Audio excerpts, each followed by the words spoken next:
তোমাকে প্রশ্ন করি, একটা উত্তর দিবা আল্লাহর ভয় থাকলে। চোর, খুনি, শরাবখোর, জানাখোর বেশি খারাপ না বেনামাজি বড় খারাপ? এটা বুঝে শুনে কইলেন। আপনাদের অধিকাংশ মসজিদের সভাপতি আর সেক্রেটারি বেনামাজি। ইন্না তারিকাস সালাতি, হানাফি মাযহাবে বেনামাজিকে কাফের বলতে পারি না, কিন্তু কোন বেনামাজি নিজেকে মুসলমানও দাবি করতে পারে না। কথা বলেন, আপনার ঈমান আছে না নাই কে জানেন? তা আপনাকে মুসলিম হিসেবে আমি স্বীকৃতি দিব তখন যখন দেখব আপনি নামাজ পড়েন। কথা বলেন। আল্লাহর হাবিব সাল্লাল্লাহু আলাইহি ওয়াসাল্লাম ইরশাদ করেছেন, মান সাল্লা সালাতানা ওয়াস্তাকবালা কিবলাতানা ওয়া আকালা যাবিহাতানা ফাযালিকাল মুসলিম। ঈমান আনার পরে আমাদের সালাত যে পড়লো, আমাদের কিবলা কাবাকে মানলো, আমাদের জবাইকৃত পশুর গোশত খেলো, সে লোকটা মুসলিম। তাহলে বোঝা যাচ্ছে যে ব্যক্তি ঈমান আনার পর নামাজ পড়ে না, তাকে আমরা মুসলিম বলে, পূর্ণ মুসলিম বলে স্বীকৃতি দিতে পারি না। পারি? হানাফিদের মতে বেনামাজি কাফের না, কিন্তু হানাফিরা একটা বিষয়ে একমত, ইন্না তারিকাস সালাতি আকবাহু মিনাত ইন্না তারিকাস সালাতি আকবাহু মিনাজ জানি ওয়াল কাতিলি ওয়াস সারিকি ওয়া মুদমিনিল খামরে।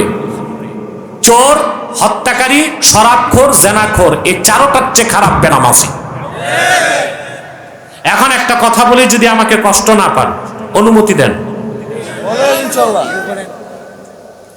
চোর, হত্যাকারী, শরাবখোর আর জেনাকার বেশি খারাপ না বেনামাজি? আপনাদের অধিকাংশ মসজিদের সভাপতি আর সেক্রেটারি বেনামাজি। আপনাদের পঞ্চায়েত, সমাজ ও রাষ্ট্রে যাদের নেতৃত্ব দিচ্ছেন অধিকাংশই বেনামাজি। তাদের তো অনেকের ঈমানই নেই, বেঈমান, নামাজ তো দূরে, ঠিক কিনা? আচ্ছা, একটা মসজিদ কমিটির সভাপতি বেনামাজি কোনোদিন হইতে পারে? বাংলাদেশে হয় টাকার জোরে। সেক্রেটারি ঘুষখোর, দেখা যায় সভাপতি ব্র্যাক ব্যাংকের অফিসার, সুদের কারখানায় চাকরি করে, আর সেক্রেটারি সাবেক কর্মকর্তা সচিবালয়ের, একেবারে পেটটা ডাস্টবিন বানাইছে ঘুষ খায়।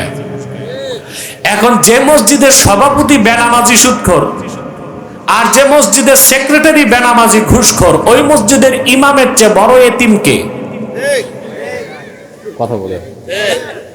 এ তো সুদের বিরুদ্ধে কথা বললে সভাপতি কাশি দেয়, ঘুষের বিরুদ্ধে কথা বললে সেক্রেটারি চোখ মোটা করে, ইমাম মনে করে বেচারা, যাক তোরা জাহান্নামে চৌরাস্তায় যা, আমার চাকরি হারাবার দরকার নাই। ইমাম কবরের বয়ান শুরু করছে, সব খুশি, সভাপতি করে সুবহানাল্লাহ, সেক্রেটারি আলহামদুলিল্লাহ, ইমাম ঠিক, ইমাম ওরে দেশি মুরগি দিয়া ভাত খাওয়াও, দেয় না দেশি মুরগি, না খালি পোল্ট্রি। ওই যে এক ইমাম সাহেব কয় দেশি মুরগি পাই না। ইমাম সাহেবরা তো দিবেন নাকি? ইমাম তো নেতা, আপনি কি মেয়ের জামাইরে পোল্ট্রি খাওয়াইবেন নাকি? ইমামদেরকে অবশ্যই দেশি মুরগি দিতে হবে।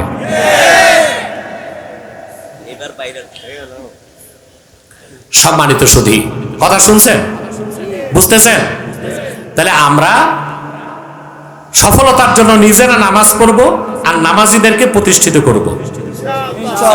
বাংলাদেশে এখন রাজনীতিতে টক অফ দ্য কান্ট্রি হচ্ছে সংস্কার। সবাই কি বলে? ওদের সবার সংস্কারের ব্যাপারে একটা বয়ান, আমার ভিন্ন বয়ান। আমার কাছে বাংলাদেশের শীর্ষ রাজনৈতিক দলের সবাই যায়, আপনারা দেখেন মিডিয়াতে, দেখেন না? সমন্বয়করাও যায়, একেবারে শীর্ষ পর্যায়ের যারা, ওরাও যায়।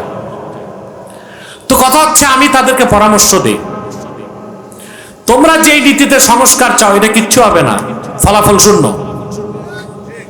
দেশের সংস্কারের আগে দেশ যারা চালাবে তাদের চরিত্রের সংস্কার চাই। মনে করেন আমরা সংস্কার করলাম, সংবিধান বদলাই দিছি, মনে করেন আইন কানুন সব পাল্টা একদম দেশকে জায়গা মতো আনছি, এরপর যারা ক্ষমতায় আসবে যদি 200 আসন পায়, ওরা তো সংবিধান পরিবর্তন করার ক্ষমতা পেয়ে যাবে। তখন যে পরিবর্তন হবে না, আইন বদলাবে না, তার কি গ্যারান্টি আছে? তাইলে যারা দেশ চালাবে তাদেরকে সংস্কার করতে হবে। দেখেন ভাই, সংস্কার ডক্টর ইউনূসের হাতে না, আমাদের হাতে। আমি একটা নীতি দিয়ে যাই, মানবেন? আপনার প্রত্যেক রাজনৈতিক দলের মানুষই কোনো না কোনো একটা রাজনৈতিক দলে ভোট দেন। এখন আমি যদি 10 বছর ওয়াজ করে বুঝে, আপনি কি আপনার দল বাদ দিয়ে অন্য কারে ভোট দিবেন?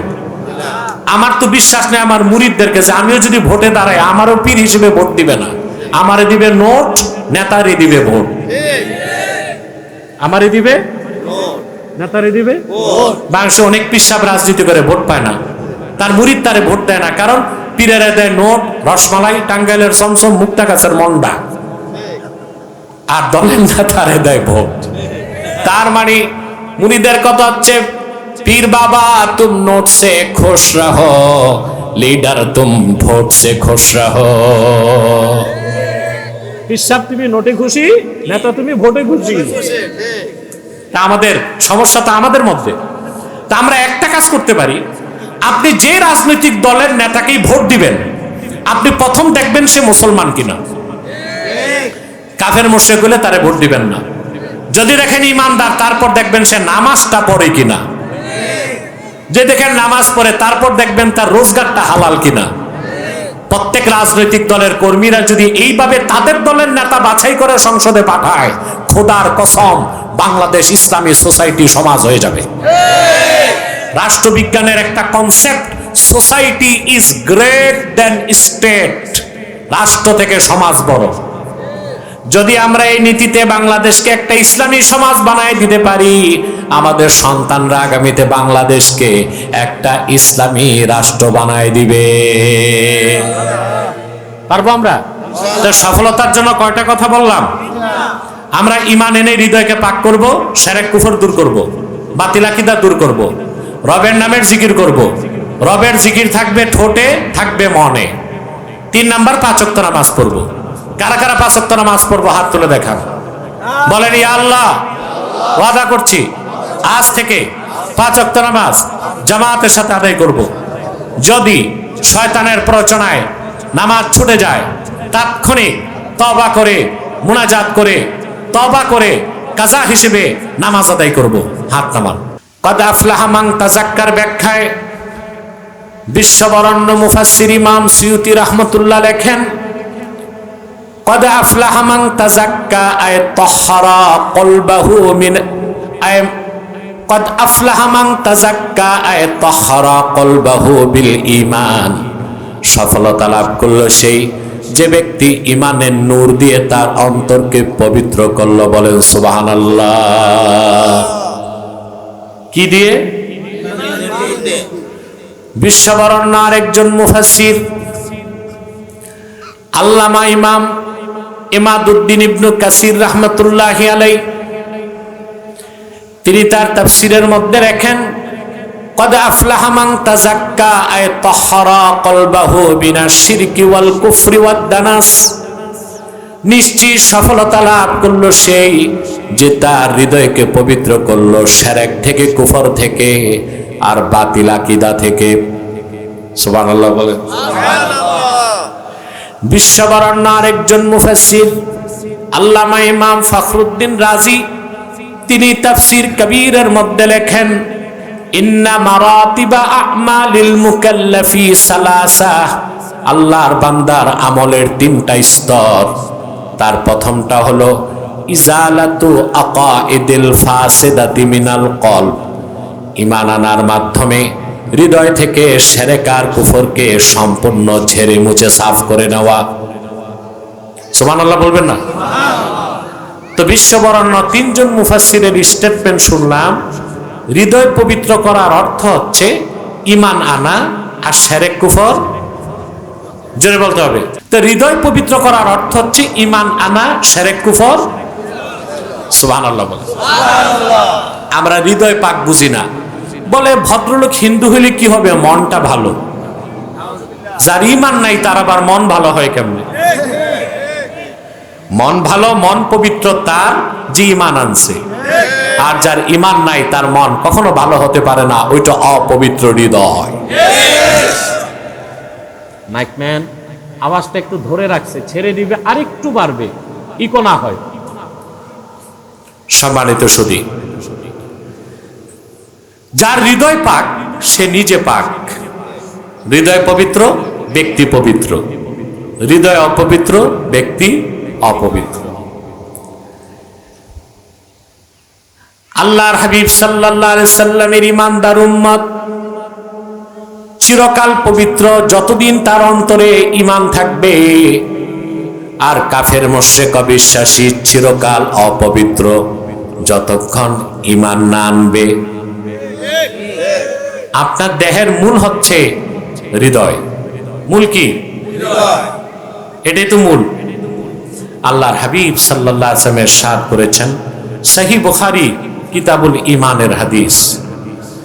আল্লাহর হাবিব সাল্লাল্লাহু আলাইহি ওয়াসাল্লাম ইরশাদ করেছেন, ইন্না ফিল জাসাদি মুদগাহ ইদা সালাহাত সালাহাল জাসাদু কুল্লুহু ওয়া ইদা ফাসাদাত ফাসাদাল জাসাদু কুল্লুহু আলা ওয়াহিয়াল কলব। সাবধান, জেনে রেখো, মানুষের অন্তরে একটি গোশতের টুকরা আছে, মানুষের দেহে একটি গোশতের টুকরা আছে। ওই টুকরাটা যখন ভালো হয়ে যায় পুরা মানুষটা ভালো হয়ে যায়, ওই টুকরাটা যখন খারাপ হয়ে যায় পুরা মানুষটা খারাপ হয়ে যায়। সাবধান, জেনে রেখো, সেই গোশতের টুকরার নাম হচ্ছে কলব, হার্ট, হৃদয়, অন্তর, হৃৎপিণ্ড, মন, দিল। কোনটা বুঝছেন? একটারই ভিন্ন ভিন্ন ভাষায় ভিন্ন ভিন্ন নাম। আল্লাহর হাবিব সাল্লাল্লাহু আলাইহি ওয়াসাল্লামের এই হাদিসের সামনে ১৫০০ বছর পরে আধুনিক চিকিৎসা বিজ্ঞান মস্তক নত করে দিয়েছে। ২০২০ সাল পর্যন্ত মেডিকেল সায়েন্স বলতো the vital organ of human body is brain. মানুষের দেহে সবচেয়ে কার্যকরী অঙ্গ হচ্ছে ব্রেন। কি? ব্রেন। আর ২০২৪ সালে তাদের বক্তব্য হচ্ছে the vital organ of human body is heart. Brain না, ব্রেন থেকেও দরকার কি? সুবহানাল্লাহ বলবেন। আগে কোরআন হাদিস না আগে বিজ্ঞান? ওরে বাবা, আরো নষ্ট হয়েছে, আগের মতই করে দাও। আমি সবসময় নিষেধ করি এই সাউন্ড সিস্টেম আনতে। এগুলো যেসব বক্তা সঙ্গীত গায় তাদের দরকার। এই যে একটা যন্ত্র আনছে ২৫০ সুইচ, এটা তো ও জানে না কোন সুইচের কি কাজ, ওর আব্বাও জানে না। হারমোনিয়ামের মতো এরকম করবে আর আওয়াজ নষ্ট হয়ে যায়। আমাদের মূল অস্ত্র হচ্ছে এটা, এখানে আটকাই দিলে আমরা আর চলতে পারি না। কথা বুঝতে পারছেন? এখন যদি আমি কষ্ট পেয়ে অতিরিক্ত কষ্ট করি তো রাতে তো নির্ধারিত প্রোগ্রাম আছে, ওইটা কি করব? ঠিক আছে, এটাই হচ্ছে অপারেটর, আগের তো অপারেটর না, ঠিক না? এই যে দেখছেন, আগেরটা ছিল কি হেল্পার? এই ছেলে আগেরটা হেল্পার ছিল, কি ছিল? হ্যাঁ, ওস্তাদ। ওস্তাদ থেকে দেখি ছাত্র বেশি, মানে ছোটা পাটাকা বাড়া ধামাকা। সম্মানিত সুধী, এখন আওয়াজটা খুব রিল্যাক্সে হচ্ছে, আলহামদুলিল্লাহ। এটাই রাখ, আর তুমি ৩ ফুট দূরে বসো। প্রিয় ভাইরা, তাহলে মানুষের দেহে মূল অঙ্গ কি? সুবহানাল্লাহ বলবেন। আমি বলে থাকি human body as like state, heart is the capital of this state. মানুষের দেহ যদি হয় একটা রাষ্ট্রের মতো, অন্তর হচ্ছে সে রাষ্ট্রের রাজধানীর মতো। আপনারা জানেন মডার্ন ওয়ার পলিসি, আধুনিক যুদ্ধনীতি বলে রাজধানী যার দেশ তার। রাজধানী যার দেশ তার। বাংলাদেশ এটার প্রমাণ পাইছেন আগস্টের ৫ তারিখ। ১৫ বছর হরতাল মিছিল মিটিং করছেন সারা দেশে, মাইর খাইছেন। আর ছাত্র জনতা যখন রাজধানী দখল করছে, দেশ আপনাদের হয়ে গেছে। রাজধানী যার দেশ। একই রীতি আমরা দেখলাম সিরিয়াতে। বাশার আল আসাদ কুখ্যাত শিয়া সম্প্রদায়ের সবচেয়ে নিকৃষ্ট সুফিয়ানা গোত্রের লোক, একেবারে নাস্তিক। 11টা বছর সে 5 লক্ষ মানুষকে হত্যা করেছে। 1,20,00,000 মানুষ উদ্বাস্ত হয়েছে। টার্গেট করে 30,000 সুন্নি আলেমকে হত্যা করা হয়েছে। একজন যুবক শেখ উসামা বিন লাদেনের হাতে গড়া সৈনিক আহমদ শেরা জুলানি, যারে বললে চিনেন, মাঠে নামছে মাত্র 60টা বন্দুক নিয়ে। কয়টা? আল্লাহ নুসরত আসছে, ট্যাঙ্ক কামান সব পাইলো, অভিযান শুরু করলো। 11 দিনের অভিযানে দামেস্ক দখল হয়েছে।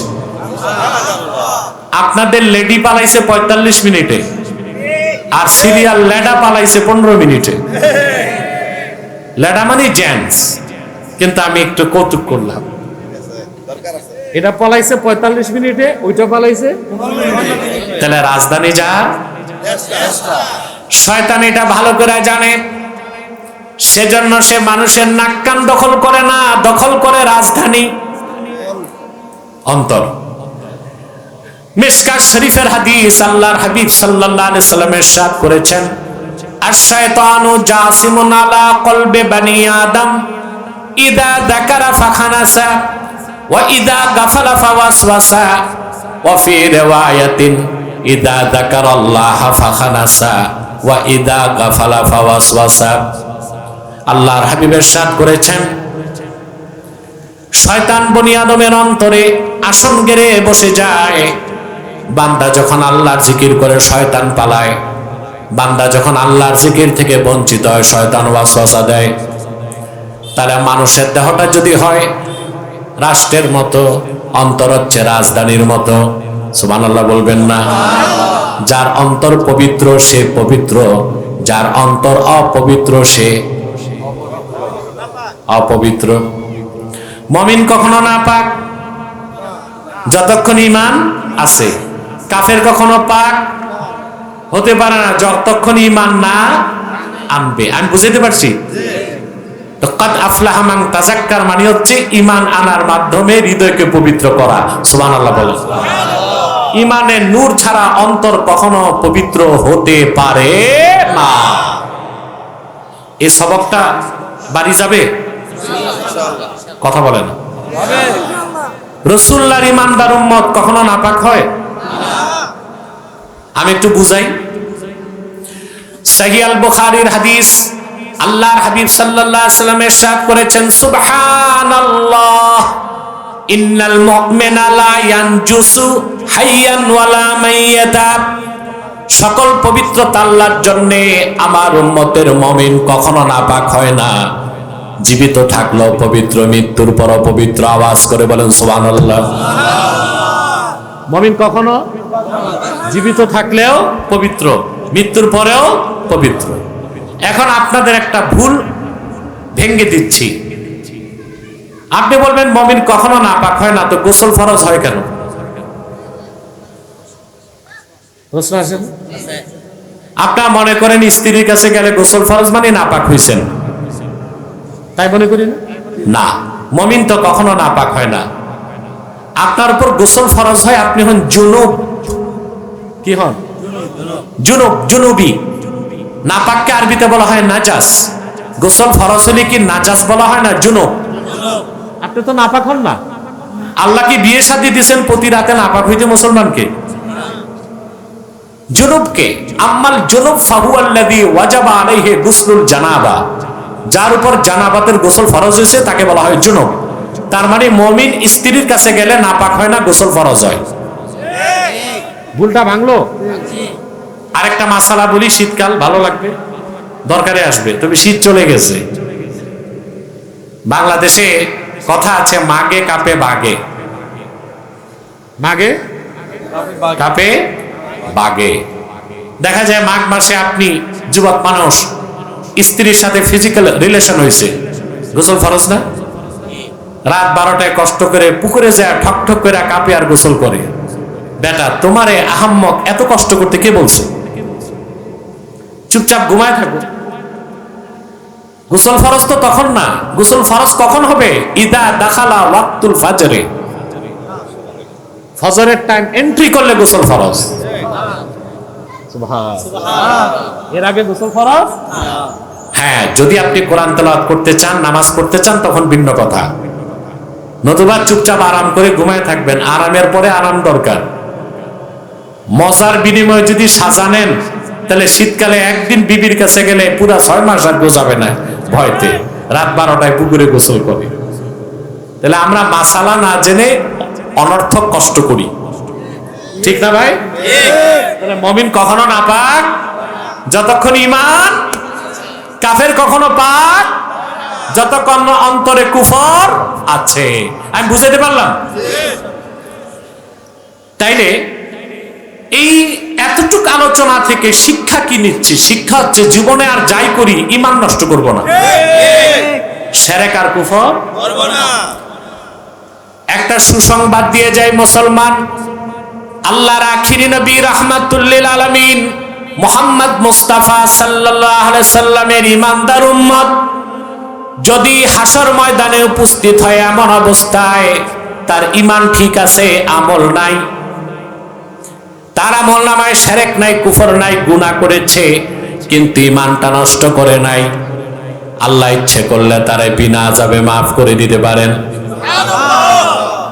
আর যদি আযাব দেন, আযাবের পর অবশ্যই তারে মাফ করে জান্নাত দিবেন। এটা আমার কথা না, সহিহ বুখারী কিতাবুল ঈমানের হাদিস। আল্লাহর হাবিব সাল্লাল্লাহু আলাইহি ওয়াসাল্লাম ইরশাদ করেছেন, কোন মুমিন যদি গুনার কাজ করে, ব্যাখ্যা হচ্ছে শিরক আর কুফর যদি না করে, গুনার কাজ করে, ফাহুয়া ইলাল্লাহ ইনশাআ আফা আনহু ওয়া ইনশাআ আকাবাহু। কোন মুমিন যত বড় গুনার কাজ করুক, তার ঈমানটা নিয়ে যদি পবিত্র হৃদয় নিয়ে আল্লাহর কাছে উপস্থিত হয়, আমল নামায় শিরক কুফর যদি না থাকে, আল্লাহ তারে মাফ করে দিবেন। আর ইচ্ছে করলে আযাব দিবেন, আযাব পেলেও অবশ্যই সে যেহেতু উম্মতে মুহাম্মদী, আল্লাহ তারে জান্নাত দিবেন। তাহলে সর্বাবস্থায় এই পিছনে ডিস্টার্ব, স্টেজের পিছন থেকে লোক সরান, সব লোক সরান। আর তালতলা, বেলতলা, গাছতলায় কেউ দাঁড়াবেন না, প্যান্ডেলে বসেন, প্যান্ডেলে আসেন। এত সুন্দর প্যান্ডেল করে রাখছে, কিছু জায়গা তো আছে এটা ভরলে তো প্যান্ডেলটা পরিপূর্ণ হয়ে যায়, দেখতে সুন্দর লাগে। এত কঠিন কথা বললাম, তারপর আপনাদের লজ্জা হয় না? চামড়া কি গন্ডারের নাকি? সব বসে যান, কেউ দাঁড়িয়ে থাকবেন না, বসো। কিছু যুবক আসছে জিন্সের প্যান্ট লাগায়, সুপারি গাছের মতো চিকন, বসতে পারতেছে না, এত টাইট। আমি যদি বলি বসো, বসলেই বিপদ, চিচেন ফাঁক। যুবকরা যখন মাহফিলে আসবা, বাবা উজু করে আসবা, টুপি লাগায় আসবা, তাতে ওয়াজের তাসির হবে।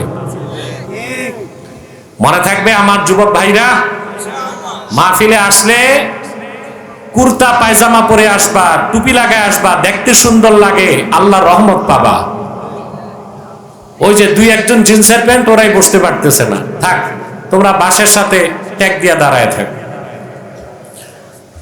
সম্মানিত শুধু কথা শুনতেছেন, জীবনে শিরক কুফর করব না, ঈমানটা নিয়ে যদি আল্লাহর কাছে যাই আমরা বেঁচে যাব।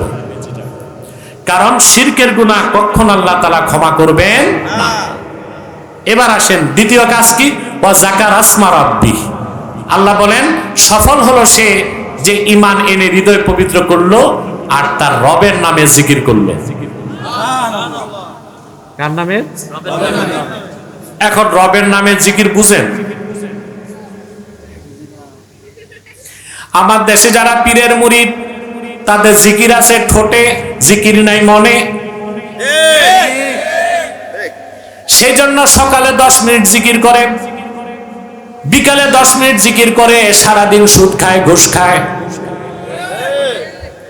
পাল্লায় ওজনে কম দেয়, আপন ভাতিজার সম্পদ লুণ্ঠন করে, নামের আগে হাজি, নামের পরে গাজী, 5 ওয়াক্ত নামাজি, বিচারে বসলে 2 দিক থেকে বাইপাস করে। এগুলো তো নাই এখানে, আছে নাকি? বাহ, এটা কি বাঞ্ছারামপুর না এলাকার নাম? আচ্ছা, ওইটা না বললেই ভালো। এগুলো পকেটে রাখ, এগুলো আছে, বাইপাস হয়। রমজান মাসে গেলে মাতব্বর বিচার নেয় না, কই দিনে কোনো বিচার নাই, রোজা রাখছে, খাবে কেমনে? বলে তারাবির পড়াইস। আবার কিছু মাতবর আছে দাঁড়িয়ে আছে, ঘুষের টাকা হাতে ধরে না, কেন এইগুলো আমি হাতে নেই না, পকেটে দাও। কিন্তু সকালে জিকির, ঠিক বিকালে আল্লাহকে এরকম জিকির করতে বলছে না। মুখের জিকির মনে না আসলে জিকিরে কাজ হবে না। ইমামে ফখরুদ্দিন রাজির একটা বক্তব্য শুনিয়েছিলাম শুরুতে, ইন্না মারাতিবা আমালিল মুকাল্লাফি সালাসা, বান্দার আমলের তিনটা স্তর। প্রথমটা হচ্ছে ঈমান আনার মাধ্যমে শিরক কুফর দূর করে হৃদয়কে পাক করা। দ্বিতীয় কাজ হচ্ছে ইস্তিহদারু মারিফাতিল্লাহি আযজা ওয়া জাল্লা ফিল কলবে, আমার আল্লাহর মারিফত এবং জিকির এবং স্মরণ এবং ভয় অন্তরে রাখতে হবে। যার অন্তরে আল্লাহর জিকির আছে, ভয় আছে, স্মরণ আছে, সে কোনোদিন সুদ খাবে না, ঘুষ খাবে না, দুর্নীতি করবে না, চাঁদাবাজি, টেন্ডারবাজি, দাগাবাজি কিছুই তো করবে না। করবে? মানুষ ভালো হয় আল্লাহর ভয়তে।